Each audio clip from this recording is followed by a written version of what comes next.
Memorial Day started off this morning in a traditional sense, but for Carolyn Tidd, it means so much more. You have to see this place to understand the sacrifices that have been made and appreciate them. We all appreciate our liberties and our honors, but many don't even know what the price so many have paid so we can do what we do every day. Tidd grew up in a military family on Fort Benning in the 1960s. Her father was killed while serving in Vietnam in 1968.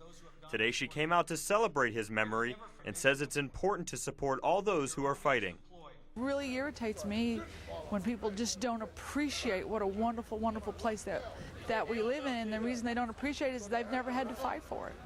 For Freddie Fantauzi, today's ceremony was well worth a 130-mile drive from Conyers. He came to remember his father, who served in both World War II and Korea. I come here probably every 4 months. My parents meant that much to me. You know, they raised us good. And while he's surrounded by families putting flowers on the graves of their loved ones, he's sharing his flowers with those whose families could not attend. I just know when I come here and I kneel down, I notice the other tombstone, with no flowers. So I just pick the flowers that instead of throwing them away, I'll just put them on other tombstones. It's something he said he's been doing for years, knowing his parents are looking on, proud of his actions. This is where I left them last, and this is where I know they're at. We have to do single speed, single power, double dash speed, double dash power, double dash 4x30, and freestyle events. Jump rope is my life. That's all I do every day. I do it at school, doing PE. It's just my life. I like double dutch. Why do you like double dutch? Because you get to work as a team, and I like it because I know I'm good at it, so I know they'll pick me to do it, so I like doing it.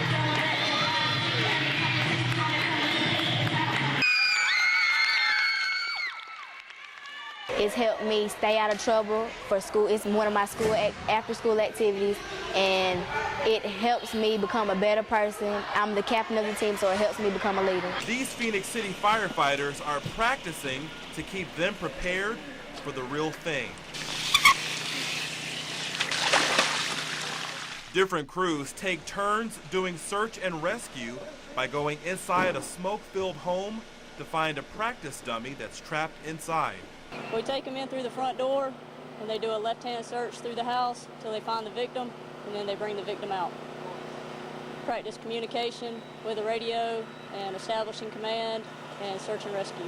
Firefighters say the training is very valuable, but even more helpful is doing the drills in the heat, which they say is helpful because it shows them what it would feel like to fight a fire in hot weather. It's difficult, very difficult because of the heat. Firefighters either get overheated because of such of the equipment that they have on. It's easy to overheat.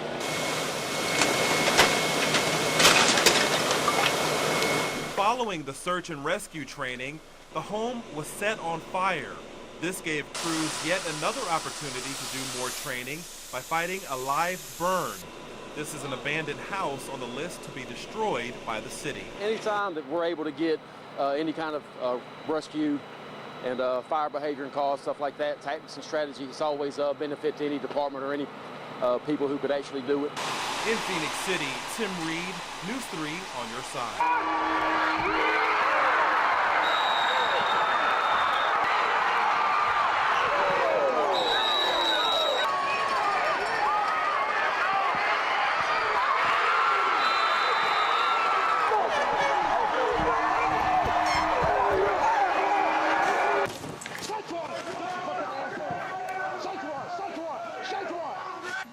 It was a full-scale operation, cleaning up the streets of Lynette.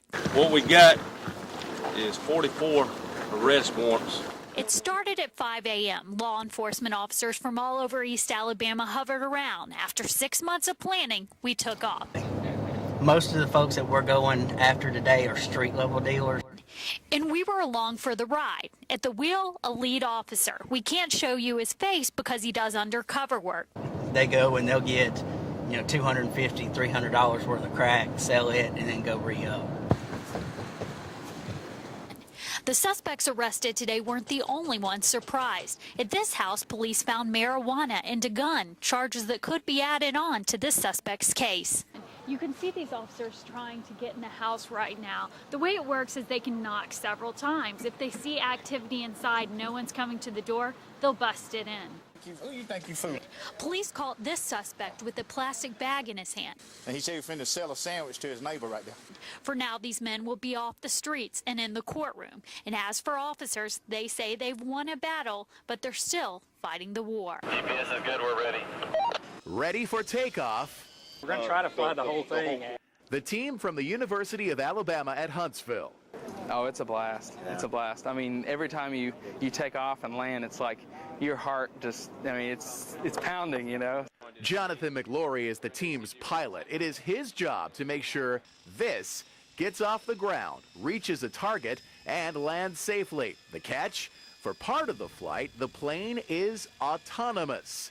It controls itself, thanks to GPS technology. We tell it where to go, and it's supposed to go there. If it doesn't, I take back over. These teams have been working on these projects for months and months, but today at Fort Benning, it all comes down to one critical moment. Just after 10 this morning, the UAH team takes flight. Heath Phillips is the team's leader. Oh, it looked beautiful. We got out about maybe 200 or 300 yards, and it started to wobble. Now the team huddles together to decide what adjustments, if any, to make for the next flight. If it ain't broke, don't fix it. Yeah. The Army is interested in these young men and women because their minds and talent could one day lead to more sophisticated unmanned war probes. Serious business for a group of young people just having fun. We're a bunch of kids out here. It's a bunch of toys, you know, but the toys can be used to save lives, so anytime you can play with toys and save lives, you're in good shape. At Fort Benning, Blaine Stewart, News 3 on your side.